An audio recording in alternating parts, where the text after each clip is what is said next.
ನಮಸ್ಕಾರ, ಶುಭೋದಯ. ರಿಪಬ್ಲಿಕ್ ಕನ್ನಡ ನ್ಯೂಸ್ಗೆ ಸ್ವಾಗತ. ನಾನು ಶ್ರೀಪಾದ್ ಪಾಟೀಲ್. ಈಗ ಕರ್ನಾಟಕ ಎಕ್ಸ್‌ಪ್ರೆಸ್‌ನಲ್ಲಿ ಏನೆಲ್ಲ ಸುದ್ದಿಗಳಿದೆ ಗಮನಿಸಿ. ಕಲಬುರಗಿಯಲ್ಲಿ ಬಿಜೆಪಿ ವತಿಯಿಂದ ಒಂದು ರಾಷ್ಟ್ರ ಒಂದು ಚುನಾವಣೆ ಅನ್ನೋ ವಿಚಾರ ಸಂಕಿರಣ ನಡೆಸಲಾಯಿತು. ನಗರದ HKE ಸೊಸೈಟಿ ಆವರಣದಲ್ಲಿ ಕಾರ್ಯಕ್ರಮ ಜರುಗಿತು. ಈ ಕಾರ್ಯಕ್ರಮದಲ್ಲಿ ಕೇಂದ್ರ ಸಚಿವ ಪ್ರಹ್ಲಾದ್ ಜೋಶಿ, ಬಿಜೆಪಿ ರಾಜ್ಯಾಧ್ಯಕ್ಷ ವಿಜೇಂದ್ರ ಸೇರಿದಂತೆ ಬಿಜೆಪಿಯ ಮುಖಂಡರು ಉಪಸ್ಥಿತರಿದ್ದರು. ಅಲ್ಲದೆ HKE ಸೊಸೈಟಿಯ ಹಲವು ವಿದ್ಯಾರ್ಥಿಗಳು ಭಾಗಿಯಾಗಿದ್ದರು. ಪೇಟೆಂಟ್ಗಳ ಸಂಖ್ಯೆ ಕಮ್ಮಿಟ್ಟು ರಿಸರ್ಚ್ಗಳಿಗೆ ವ್ಯವಸ್ಥೆ ಇರಲಿಲ್ಲ. ಇವತ್ತು ಆ ರಿಸರ್ಚ್ಗಳಿಗೆ ಸೆಂಟ್ರಲೈಸ್ ಎಕ್ಸೆಪ್ಟ್ ರಿಸರ್ಚ್ ಜರ್ನಲ್ಕ ಅವ್ರಿಗೆ ಎಕ್ಸೆಸ್ ಇರಲಿಲ್ಲ. ಅದನ್ನು ಕೊಟ್ಟು ಪೇಟೆಂಟ್ಗಳ ಸಂಖ್ಯೆ ಜಾಸ್ತಿ ಆಗ್ತಿದೆ. ಇವತ್ತು ಇನ್ನೊಂದು ಮಾಡ್ತಾ ಇದ್ದೀವಿ ನಾವು. ಈಗೆಲ್ಲ ನಿಮ್ದು GPS ಮೂಲಕ ಸಮಯ ಬರ್ತದಲ್ಲ, ಆ ಸಮಯ GPS ಮೂಲಕ ಬರ್ತದೆ. ಈಗ ಭಾರತದ್ದೇ ಆದಂಥ ಇಂಡಿಯನ್ ಸ್ಟ್ಯಾಂಡರ್ಡ್ ಟೈಮ್ ಅನ್ನ ನಾವು ಸೆಟ್ ಮಾಡ್ತಾ ಇದ್ದೀವಿ. ನಮ್ಮ GPS ನಮ್ಮ ಸ್ಟ್ಯಾಂಡರ್ಡ್ ಟೈಮ್ ಮೇಲೆ ಓಡ್ತದ. ಕಲಬುರಗಿಯಲ್ಲಿ ಬಿಜೆಪಿ ರಾಜ್ಯಾಧ್ಯಕ್ಷ BY ವಿಜೇಂದ್ರ ಸುದ್ದಿಗೋಷ್ಠಿಯನ್ನ ನಡೆಸಿದರು.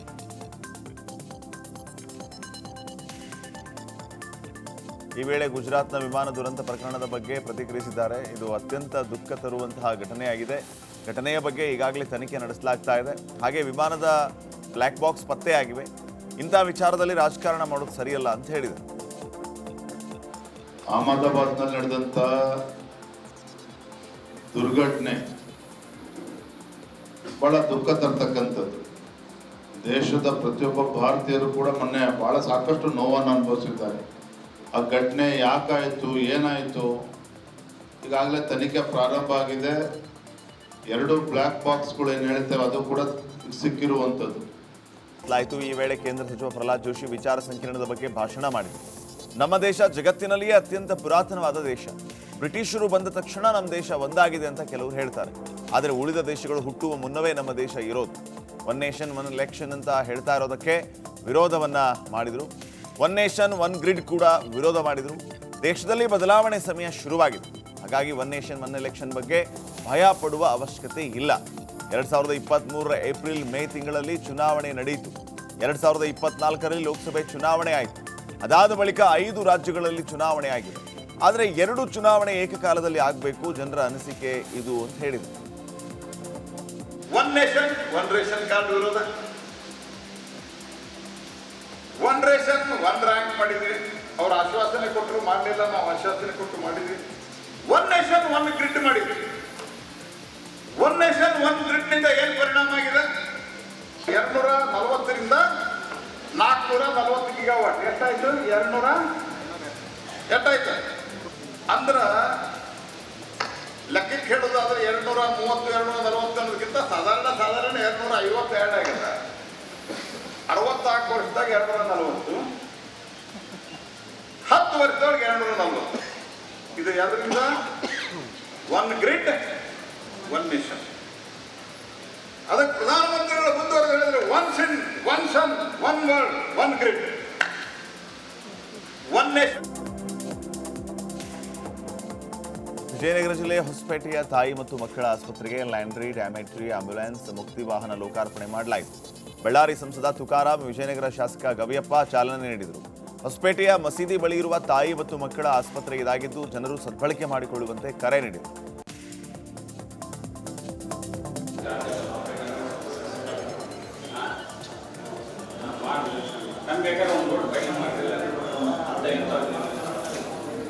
ಇವತ್ತು ತಾಯಿ ಮಗು ಮದರ್ ಆ್ಯಂಡ್ ಚೈಲ್ಡ್ ಹಾಸ್ಪಿಟ್ಲಿಗೆ ಇವತ್ತೇನು ಡಾರ್ಮೆಟ್ರಿ ಮತ್ತು ಈ ಲಾಂಡ್ರಿದು, ಆಮೇಲೆ ಈ ಒಂದು ಹಾಸ್ಪಿಟ್ಲಿಗೆ 2 ಆಂಬ್ಯುಲೆನ್ಸು ಮತ್ತು ಕಾರ್ಪೊರೇಷನ್ನಿಗೆ 2 ವೈಕುಂಠ ವಾಹನಗಳು ಏನು ಕೊಟ್ಟಿರ್ತಕ್ಕಂಥದ್ದು. ಮೊದಲನೇದಾಗಿ ಇವತ್ತು JSW ಫೌಂಡೇಶನ್ನು ಮತ್ತು BMM ಫೌಂಡೇಶನ್ ಅವರಿಗೆ ನಾನು ಧನ್ಯವಾದಗಳನ್ನ ಮೊದಲನೇದಾಗಿ ನಾನು ತಿಳಿಸ್ತಾ ಇದ್ದೀನಿ. ಇವತ್ತು ಅನೇಕ ಫ್ಯಾಕ್ಟ್ರಿಗಳು ಇವತ್ತಿದ್ದಾವೆ. ಅವರು ಕೂಡ ಸ್ವಲ್ಪ ಹೃದಯವಂತಿಕೆಯಿಂದ ಇವತ್ತು ಮಾಡಬೇಕಾಗಿದೆ.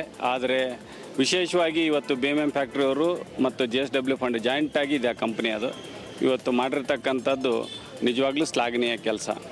ಯಾಕಂದರೆ ರಾಯಚೂರಲ್ಲಿ ಕಲುಷಿತ ನೀರು ಸೇವಿಸಿ 30 ಜನ ಅಸ್ವಸ್ಥರಾಗಿದ್ದಾರೆ. ವಾಂತಿ ಭೇದಿಯಿಂದ 25ಕ್ಕೂ ಹೆಚ್ಚು ಜನ ಆಸ್ಪತ್ರೆಗೆ ದಾಖಲಿಸಲಾಗಿದೆ. ಸಿಂಧನೂರು ತಾಲೂಕಿನ ಬೂತಲದಿನ್ನಿ ಗ್ರಾಮದಲ್ಲಿ ಈ ಘಟನೆ ನಡೆದಿದೆ. ಓವರ್ ಹೆಡ್ ಟ್ಯಾಂಕರ್ ಕಳೆದ 1 ವರ್ಷದಿಂದ ಸ್ವಚ್ಛಗೊಳಿಸದೆ ನೀರು ಪೂರೈಕೆ ಮಾಡಲಾಗ್ತಾ ಇದೆ. ಈ ಆರೋಪ ಈಗ ಕೇಳಿಬಂದಿದೆ.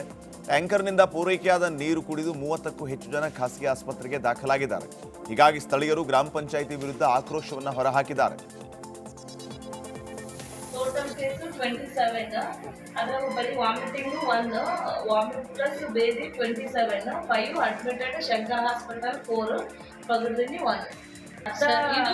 ಇಲ್ಲಿವರೆಗೆ ಸರ್ವೆ ರಿಪೋರ್ಟ್ ಇನ್ನು ಮಿಕ್ಕಿದ ಹೌಸಸ್ ಇನ್ನು 1 ಅವರ್ ಬಿಟ್ಟು ರಿಪೋರ್ಟ್ ಕೊಡ್ತೀವಿ. ಯಾದಗಿರಿ ಜಿಲ್ಲೆಯಲ್ಲಿ ಮಳೆಯ ಆರಂಭದ ಹಿನ್ನೆಲೆ ಜಿಟಿಜಿಟಿ ಮಳೆಯಲ್ಲಿಯೇ ಹೆಲಿಕಾಪ್ಟರ್ ಮೂಲಕ ಕಲಬುರಗಿಗೆ ಹೊರಟು ಹೋಗಿದ್ದಾರೆ. ಈ ವೇಳೆ ಸಿಎಂ ನೋಡೋದಕ್ಕೆ ಬಂದ ಅಭಿಮಾನಿಗಳು ಮಳೆಯಲ್ಲಿ ದಿಕ್ಕಾಪಾಲಾಗಿದ್ದಾರೆ.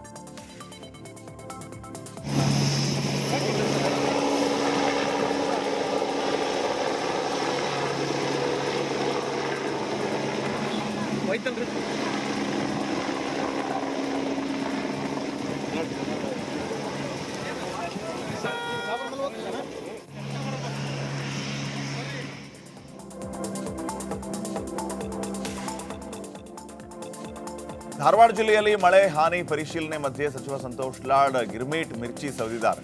ನವಲಗುಂದ ತಾಲೂಕಿನ ಮಳೆ ಹಾನಿ ಪರಿಶೀಲನೆಗೆ ಹೋಗಿದ್ದ ಸಚಿವರು ಊಟಕ್ಕೆ ಸಮಯ ಸಿಗದ ಹಿನ್ನೆಲೆ ಗೂಡಂಗಡಿಯಲ್ಲಿ ಗಿರ್ಮಿಟ್ ಮಿರ್ಚಿಯಲ್ಲಿ ಹೊಟ್ಟೆ ತುಂಬಿಸಿಕೊಂಡಿದ್ದಾರೆ. ನಂತರ ಶೆಟ್ಟರ್ ಕೆರೆ ವೀಕ್ಷಣೆ ಮಾಡಿದರು. ಈ ವೇಳೆ ಶಾಸಕ NH ಕೋನರೆಡ್ಡಿ, ಜಿಲ್ಲಾ ಪಂಚಾಯತ್ ಸಿಇಒ ಭುವನೇಶ್ ಜೊತೆಯಲ್ಲಿದ್ದರು.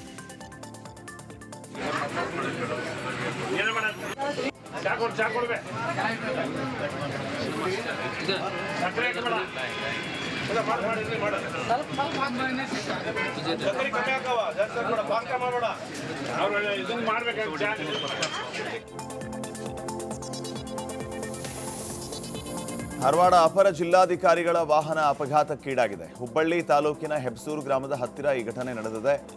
ಅಪರ ಜಿಲ್ಲಾಧಿಕಾರಿ ಗೀತಾ ಸಿಡಿ ಕಾರ್ಗೆ ಸಿಲಿಂಡರ್ ಹೇರಿದ್ದ ಕ್ಯಾಂಟರ್ ಡಿಕ್ಕಿಯಾಗಿದೆ. ಎಡಿಸಿ ಕಾರು ನವಲಗುಂದದಿಂದ ಧಾರವಾಡದತ್ತ ಹೊರಟಿದ್ದ ಸಂದರ್ಭದಲ್ಲಿ ಈ ಅವಘಡ ಸಂಭವಿಸಿದ್ದು ಯಾವುದೇ ಪ್ರಾಣ ಹಾನಿಯಾಗಿಲ್ಲ.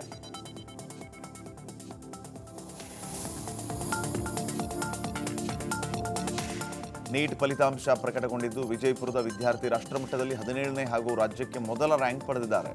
ನಗರದ ನಿಖಿಲ್ ಸೊನ್ನದ ರಾಜ್ಯಕ್ಕೆ ಪ್ರಥಮ ರ್ಯಾಂಕ್ ಪಡೆದಿದ್ದು ಮಂಗಳೂರು ಒಳಚಿಲ್ನ ಎಕ್ಸ್ಪರ್ಟ್ ಪದವಿ ಪೂರ್ವ ಕಾಲೇಜಿನ ವಿದ್ಯಾರ್ಥಿಯಾಗಿದ್ದಾರೆ.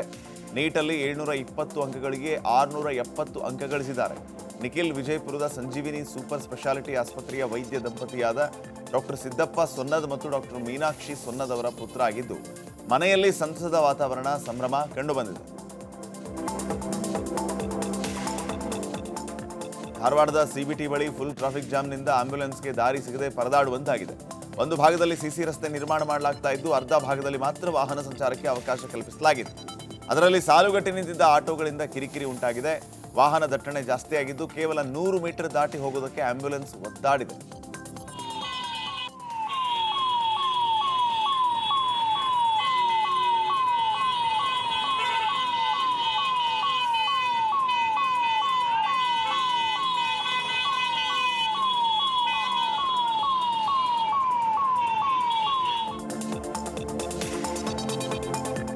ಪ್ರಧಾನಿ ನರೇಂದ್ರ ಮೋದಿ ಅವರ ನೇತೃತ್ವದ ಕೇಂದ್ರ ಸರ್ಕಾರ ಅಧಿಕಾರಕ್ಕೆ ಬಂದು 11 ವರ್ಷಗಳು ತುಂಬಿದ ಹಿನ್ನೆಲೆ ಶಿವಮೊಗ್ಗದಲ್ಲಿ ಕಾರ್ಯಾಗಾರ ನಡೆಸಲಾಯಿತು.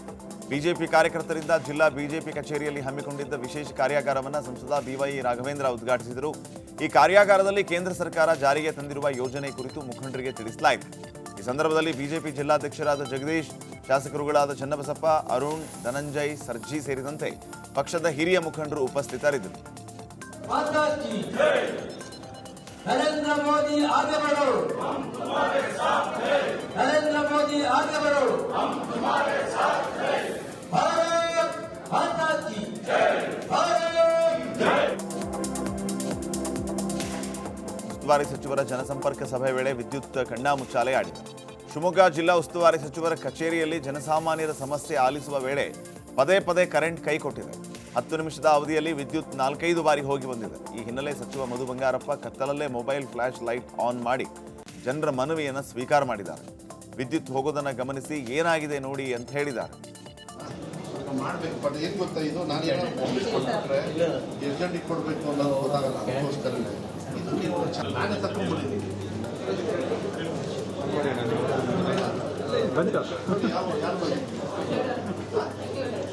ಯಾರು ಲೀಡರ್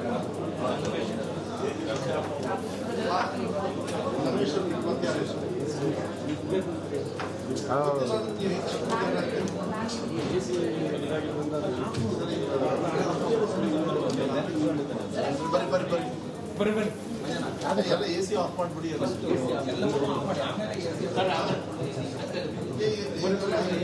ಇದೆಲ್ಲ ಕೌನ್ಸಿಲಿಂಗ್ ಟೆಂಪ್ರೇಷನ್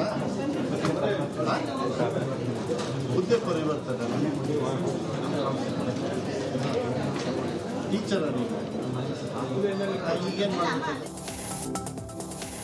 ಚಿಕ್ಕಮಗಳೂರು ಜಿಲ್ಲೆಯಲ್ಲಿ ಕಾಡು ಕೋಣವೊಂದು ಆತಂಕ ಸೃಷ್ಟಿಸಿದೆ. ಕಳಸಾ ತಾಲೂಕಿನ ಹಳುವಳ್ಳಿ ಮುಜೇಖಾನ್ ಬಳಿ ರಸ್ತೆ ಬದಿ ಕಾಡು ಕೋಣ ಕಾಣಿಸಿಕೊಳ್ತಾ ಇದೆ. ಇದರಿಂದ ವಾಹನ ಸಂಚಾರಕ್ಕೂ ಅಡ್ಡಿಯಾಗ್ತಾ ಇದೆ.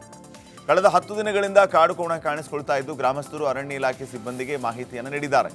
ಕಾಡು ಕೋಣವನ್ನು ಸೆರೆ ಹಿಡಿದು ಬೇರೆ ಕಡೆ ಸ್ಥಳಾಂತರಿಸಬೇಕು ಅಂತ ಸ್ಥಳೀಯರು ಒತ್ತಾಯಿಸಿದ್ದಾರೆ.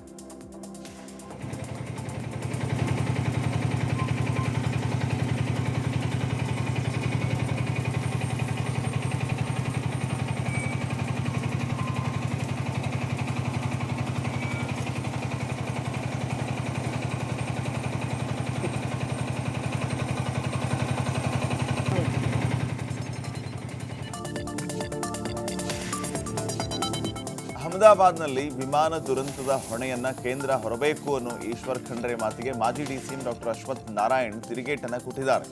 ಹಾಸನದಲ್ಲಿ ಮಾತನಾಡಿದ ಅವರು, ಒಂದು ಏರ್ಕ್ರಾಫ್ಟ್ ಯಾವ ರೀತಿ ಕಾರ್ಯನಿರ್ವಹಿಸುತ್ತೆ ಅನ್ನೋದರ ತನಿಖೆ ನಡೆದಿದೆ. ಇವರೇನು ಜವಾಬ್ದಾರಿ ಹೊತ್ಕೊಂಡು ಸರ್ಕಾರವೇ ನೇರವಾಗಿ ಹೊಣೆಯಾಗಿದೆ ಅಂತ ಹೇಳಿದರು. ಎಂಥ ಖಂಡ್ರೆ ಅವರು, ಈಶ್ವರ್ ಖಂಡ್ರೆ ಅವರಿಗೆ ಕಣ್ಣು ಕಾಣಿಸಲ್ವೇನು, ಬಾಯಿ ಇಲ್ವೇನು? ಇದನ್ನು ಹೇಳೋದಕ್ಕೆ ನೈತಿಕತೆ ಇದ್ದರೆ ಈ ರಾಜ್ಯದಲ್ಲಿ ನಡೆದಂಥ ಘಟನೆಗೆ ನೇರವಾಗಿ ಯಾರು ಕಾರಣಕರ್ತರು? ಈ ಕಾಂಗ್ರೆಸ್ ಸರ್ಕಾರ ಬಿಟ್ಟರೆ ಯಾರೂ ಅಲ್ಲ ಅಂತ ಹೇಳಿದರು. ಕ್ರಾಫ್ಟ್ ಅನ್ನುವಂಥದ್ದು ಯಾವ ರೀತಿ ಟೆಕ್ನಿಕಲ್ ವಿಚಾರವಾಗಿ ಇದೆ ತನಿಖೆ ನಡೀತಿರೋದು, ಮುಕ್ತವಾಗಿ ತನಿಖೆ ಆಗುತ್ತೆ. ಇವರೇನು ಜವಾಬ್ದಾರಿ ಏನು ಹೊತ್ಕೊಂಡು ಸರ್ಕಾರನೇ ನೇರವಾಗಿ ಹೊಣೆ ಆಗಿದೆ. ಅದಕ್ಕೇನು ಎಂಥ ಖಂಡ್ರೆ ಅವರು, ಈಶ್ವರ್ ಖಂಡ್ರೆ ಅವರಿಗೆ ನೈತಿಕತೆ, ಈಶ್ವರ್ ಖಂಡ್ರೆಗೆ ಕಿವಿನೂ ಕೇಳಿಸಲ್ವೇನೋ, ಕಣ್ಣು ಕಾಣಲ್ವೇನೋ, ಬಾಯಿ ಇಲ್ವೇನೋ ಹೇಳಬೇಕು. ನೈತಿಕತೆ ಇದ್ರೆ ಇವತ್ತು ರಾಜ್ಯದಲ್ಲಿ ನಡೆದಂಥ ಈ ಘಟನೆಗೆ ನೇರವಾಗಿ ಯಾರು ಕಾರಣಕರ್ತರು? ಈ ಸರ್ಕಾರ ಬಿಟ್ಟರೆ, ಕಾಂಗ್ರೆಸ್ ಸರ್ಕಾರ ಬಿಟ್ಟರೆ ಇನ್ಯಾರೂ ಅಲ್ಲ. ಏರ್ಕ್ರಾಫ್ಟಿಗೆ ನೈತಿಕತೆ ತಗೊಳ್ಬೇಕು ಅಂತ ಇವತ್ತು ಅದು ತನಿಖೆ ನೇರವಾಗಿ ಎಲ್ಲ